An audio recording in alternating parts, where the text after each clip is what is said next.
Hallelujah, hallelujah, hallelujah to Jesus. Hallelujah to the I am that I am. Abba, Father, I thank you. I worship you. I bless your holy name. I thank you, O Lord, for this wonderful privilege you gave to me to be in your presence this hour to speak your word to your people. Father, as many, O Lord, that will listen to this message, Father, I pray, let this message have an impact in their lives in the name of Jesus Christ. Let this message, O Lord, increase their faith in you in the name of Jesus Christ. Father, through this message, those that are weak will be made strong in the name of Jesus Christ. Father, I pray through this message, all those that are passing through persecutions this hour, Father, let your word defend them, protect them, deliver them, and give them victory in every area of their lives in the name of Jesus Christ. Father, let your word be our guide. Let your word, O Lord, be increased in also the glory of your holy name. And let the word see you through us, through our messages, in the name of Jesus Christ. Father, I thank you. I bless your holy name. Have your way, O Lord. As I humble myself before you this hour, Father, may your name alone be exalted. Father, draw us to yourself, O Lord. In Jesus' mighty and wonderful name, I pray. Amen.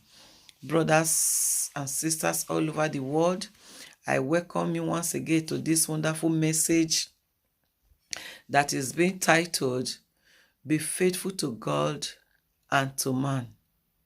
Be faithful to God and to man. Today, I'm going to take the part 2 because last week I released the part 1 and I believe many of you have seen the message. But for those who have not come across the part 1, please go to my YouTube channel, Pastor Patience Obasohan.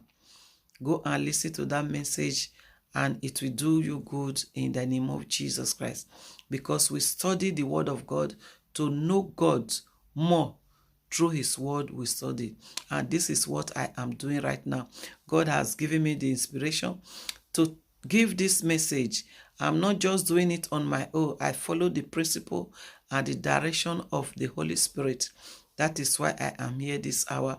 The message once again is being titled, Be Faithful to God and Man. And the text we are going to use is taken from Daniel chapter 6. Last week in the part 1, I used verse 4 and verse 5 of Daniel chapter 6. Today, I am going to read from verse 18 to verse 24. That is what I want to use to encourage us today. Listen and be blessed in the name of Jesus Christ. Thank you, Lord. Daniel chapter 6.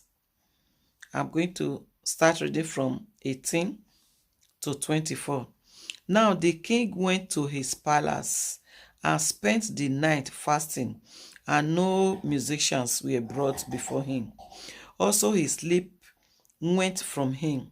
19. Then the king arose very early in the morning and went in haste to the den of lion. And when he came to the den, he cried out with a lamenting voice to Daniel. The king spoke, saying to Daniel, Daniel, servant of the living God, has your God, whom you serve continually, been able to deliver you from the lions? Daniel answered in verse 21. Then Daniel said to the king, O king, live forever.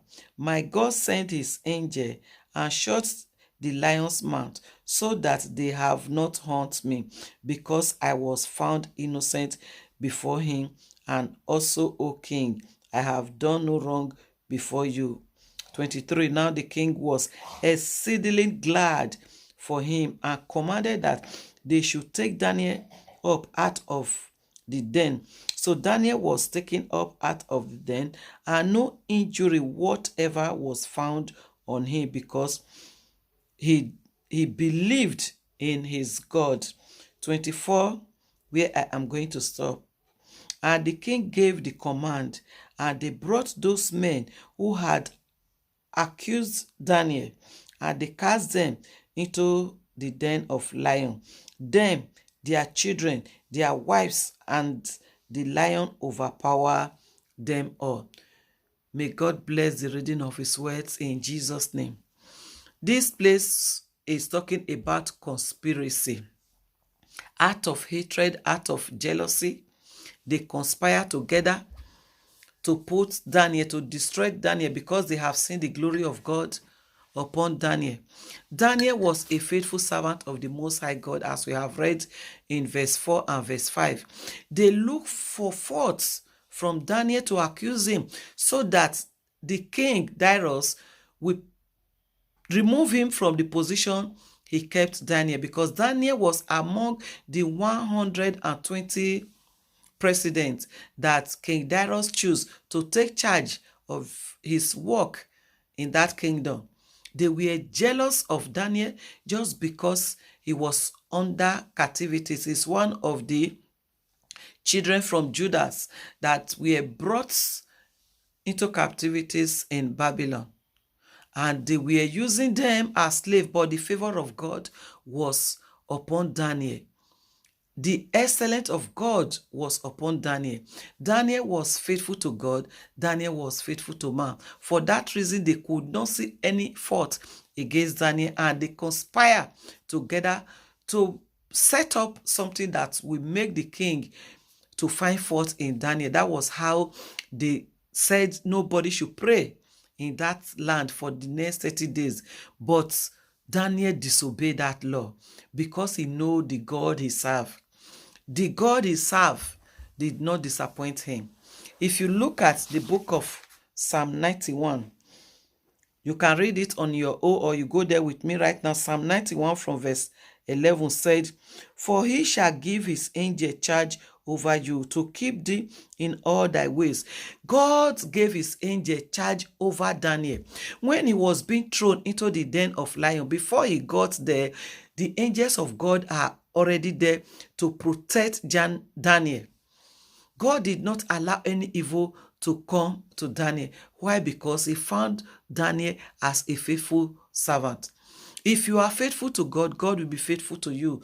This is what I just want us to know today, that if we call ourselves children of God, believer of the gospel of our Lord Jesus Christ, let us do everything to be faithful to God and faithful to man.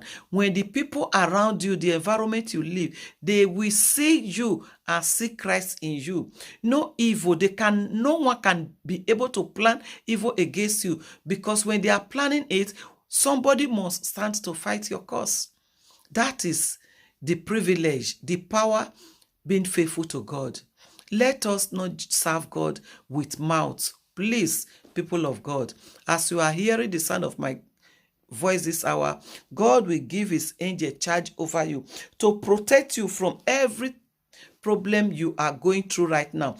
Every powers of conspiracy against you, against your household, against your children, against your family, to destroy you, to put you down, God will fight that battle for you in the name of Jesus Christ, because he is the only God that can fight the invisible world. Whatever you are passing through right now, the God that stood by Daniel will stand by you and fight for you and give you victory in the name of Jesus Christ. He said that they shall bear thee up in their hands, lest thou dash thy foot against a stone. Verse 13 says, "Thou shalt tread upon lion and the adder." This is exactly what happened to Daniel. The Lion of the tribe of Judah was there waiting for Daniel, and all the evil they planned for Daniel, God turned it for good. When Daniel was being brought out of the lion's den, he was being promoted, and the King Darius make a decree that the God of Daniel is a living God, and that is the God all the people in Babylon will serve from that very time till now.